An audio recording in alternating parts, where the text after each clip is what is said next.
ভাইয়ের জন্য দোয়া করি। তিনি যে তামান্না নিয়ে সারা জীবন কাজ করেছেন, কোরআনী শাসন, নববী শাসন, সেই শাসনের আদলে শাসন দেখার জন্য, আল্লাহ যেন তার দুনিয়ার জীবন শেষ হয়েছে, এখন আখিরাতের যে জীবন, বারজাখের যে জীবন শুরু হয়েছে, এই জীবনে আল্লাহ যেন এখন থেকে তার বরকত দেওয়া শুরু। তিনি যেন আল্লাহর আদরার মায়ার বান্দাদের মধ্যে গণ্য হয়ে যান। আল্লাহ তাআলা যেন তার কবরকে জান্নাতের নূর দিয়ে একদম পরিপূর্ণ করে। প্রিয় জান্নাতের সাথে মাবুদের এই কবরের একটা জানালা যেন আল্লাহ করে দেন। দুনিয়ার চাইতে উত্তম সঙ্গী, দুনিয়ার চাইতে উত্তম রিজেক, দুনিয়ার চাইতে উত্তম বিছানা আল্লাহ তাআলা তাকে যেন দান। জীবনে হয়তো শান্তিতে অনেক সময় ঘুমাতে পারেনি, অনেক স্ট্রেস নিতে হয়েছে, বিশেষ করে আল্লাহর দিনের জন্য যারা কাজ করে তাদের উপর অনেক জুলুম করা হয়েছে। আল্লাহ যেন এখন তাকে প্রশান্তির ঘুম পাড়ায়, পুরা বরকতের জিন্দেগিতে তিনি যেন পরম শান্তি অনুভব করেন। আমি আরেকটা সুখের বার্তা নিয়ে এসেছি। আপনারা জানেন গতকাল ঢাকার উত্তরায় একটি সামরিক প্রশিক্ষণ বিমান প্রশিক্ষণ নেওয়ার সময় তার পাইলট সহ বিধ্বস্ত হয়ে তিনিও মারা গেছেন, সাথে আমাদের ধারণা শতাধিক লোক মারা গেছে। এরা কারা? এরা কচি কচি বাচ্চা, স্কুলের বাচ্চা, মায়ের বুকের কাঁচা ভেঙে ওরা চলে গেছে। যে মা সোনামানিক চলে গেছে, তিনি বুঝতে পারছেন তার বুকের উপর কত বড় একটা চাপ পাথর চেপে বসেছে। আমরা এই পরিবারগুলোর প্রতি সহানুভূতি প্রকাশ করছি। যে মণিমুক্তাগুলো চলে গেল, আল্লাহ তাআলা এদেরকে শহীদী মর্যাদা দান করেন। আর যেগুলো আহত হয়ে চিকিৎসাধীন আছে, আল্লাহ তাআলা তাদেরকে দারুল শিফা থেকে শিফা কুল্লিয়া জিলায় নাই। ভাই আমি তো চলে গেছিলাম, আল্লাহ ফিরিয়ে দিয়েছেন। কেন? নিশ্চয়ই আল্লাহর পরিকল্পনা সকল বান্দার জন্য যেমন আছে, আমার জন্য তেমন আছে। তবে আমার আল্লাহর কাছে আমার একটা চাওয়া আছে। আল্লাহ তাআলার কাছে আমার চাওয়া হচ্ছে আমি যেন বিছনায় পড়ে মৃত্যুবরণ না, বরঞ্চ মানবতার মুক্তির ময়দানে লড়াই করতে করতে আমি যেন রক্তাক্ত অবস্থায় শহীদ হয়ে আল্লাহর দরবারে বসতে। সেই লড়াই হবে আল্লাহর কোরআনের শাসনের জন্য, সেই লড়াই হবে মানবতার মুক্তির জন্য, প্রিয় দেশের মানুষের ইজ্জত এবং শান্তি ফিরিয়ে আনার জন্য। আল্লাহ যদি কবুল করেন, তার এই গুলামের প্রতি আমার মাবুদের অনেক বড় মেহেরবানি হবে। নবুয়তের দরজা বন্ধ, কিন্তু শাহাদতের দরজা বন্ধ হয়। আল্লাহ ইচ্ছা করলে শহীদদের খাতায় আরেকটা নাম এই গুলামে লিখতেই পারে। আমার জন্য আপনারা দোয়া করবেন, আল্লাহ যেন রক্তের চাদর গায়ে দিয়ে তার সামনে ইয়াউমুত তানাক, ইয়াউমুল ফাসল, ইয়াউমুল কিয়ামা এই গুলামকে যেন দাঁড়ানোর তৌফিক আল্লাহ দান করেন। আর এই রক্তগুলা এবং আমাদের আগে এই জমিনে দিন কায়েম করতে গিয়ে আমাদের কলিজার টুকরা, মাথার তাজ, যে সমস্ত নেতৃবৃন্দ, সহকর্মীবৃন্দ দুনিয়া থেকে বিদায় নিয়েছেন, এই সকল রক্ত দিয়ে আল্লাহ যেন বাংলাদেশের সকল আবর্জনা ধুয়ে মুছে পরিষ্কার করে। তাহলে আমাদের রক্তগুলো সার্থক হয়ে যাবে আলহামদুলিল্লাহ। তাহলে আমাদের রক্তের প্রত্যেকটি কণিকা এক একটা লাল গোলাপ হয়ে বাংলাদেশে ঢুকবে ইনশাআল্লাহ। আপনারা অনেকক্ষণ ধরে কষ্ট করেছেন ভাই, আমি লজ্জিত, কিছু করার ছিল না। আমি সকাল 9টায় সফর শুরু করেছি। প্রথমে খুলনার ডাকুবে গিয়েছি, সেখানে এই সমাবেশে আসার পথে আমাদের ভাই ডাকুব উপজেলা আমির মৌলানা আবু সাইদ, তিনি দুর্ঘটনা কবলিত হয়ে দুনিয়া থেকে বিদায় নিয়েছেন। তার পরিবারকে একটু সালাম জানাতে গিয়েছিলাম, দোয়া চাইতে গিয়েছিলাম তাদের কাছে। এরপরে ওখানে কথাবার্তা একটু বলে এসেছি পাবনা ঈশ্বর। আরেকজন ভাই তিনি যাওয়ার পথে হার্ট অ্যাটাক করে ইন্তেকাল করেছেন।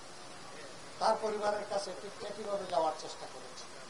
যেখানেই যাই এখানকার মতোই মানুষ একটু সামান্য ধরে বসে যে একটু বলেন, কি যে বলবো তাও বুঝি না, কারণ হতভম্ব হয়ে যায়।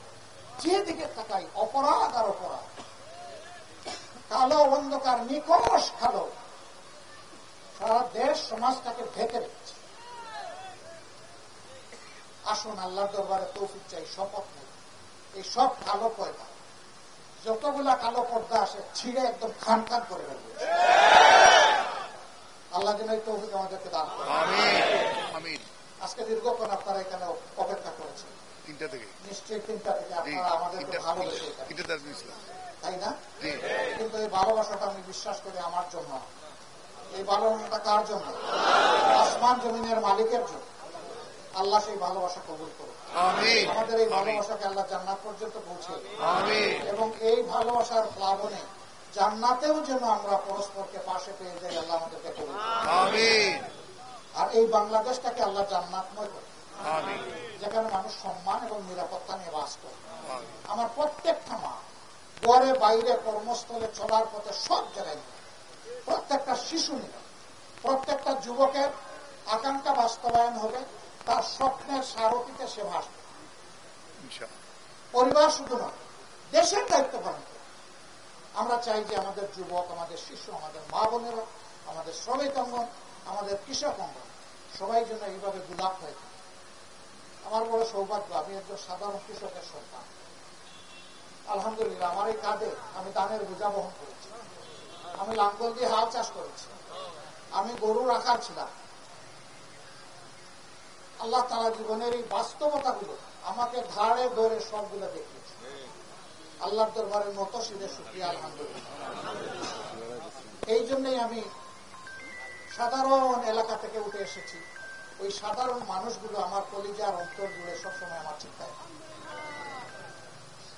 এই সাধারণ মানুষগুলোর ভালোবাসা আমরা সবাই যেন অর্জন করতে পারি, তাদেরকে ভালোবাসা হয়, এটা আমাদের দায়িত্ব।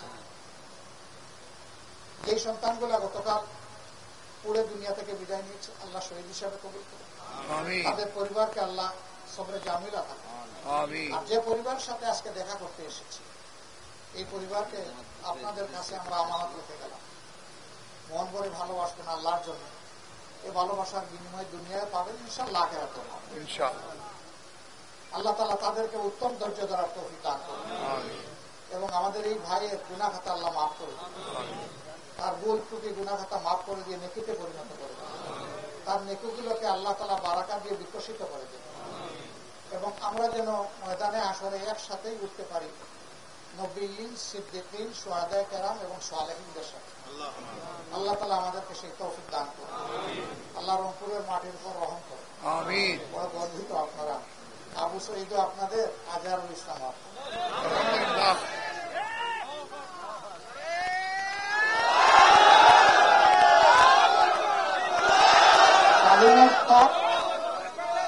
জালিমের ত্বক থরথর করে কাঁপিয়ে দিয়েছিল ডানা মেলে আবু সঈদ। আর আমাদের যে সমস্ত নেতৃবৃন্দের উপর আক্রোশ মেটাতে গিয়ে হত্যা করা হয়েছে, আল্লাহ তাআলা জীবনটা এক নিদর্শন হিসাবে ফিরিয়ে দিয়েছেন এটি আজহারুল ইসলাম। এটাই ভাই আপনাদের কি যে সৌভাগ্য! আল্লাহু আকবার, আল্লাহু আকবার। আপনারা বড় সৌভাগ্যবান। আল্লাহ তাআলা এই সৌভাগ্য দিয়ে আপনাদেরকে আরো বেশি মর্যাদা দান করবেন। আমাদের জন্য দোয়া করবেন, জীবনের শেষ মুহূর্ত পর্যন্ত শুধু জান্নাতের লোভ নিয়ে যেন লড়াই করে যেতে পারি। দুনিয়ার কোন ধন দৌলত এদিক সেদিক সেটা আমরা ফিরে যেন না থাকি। স্পষ্ট ঘোষণা দিয়েছি সেদিন পড়তে পড়তে, মরতে মরতে, বসে বসে, জামাতে ইসলামী কি বাংলাদেশ দেখতে চায়, এটা সেদিন আমার মনে হয়েছে হয়তো বা এটা আমার জীবনের শেষ কথা। কিন্তু আল্লাহ এর পরে আরো সময় দিয়ে রেখেছেন। আমি জানি না রে ভাই কতদিন আল্লাহর কাছ থেকে এই সময় পাবো।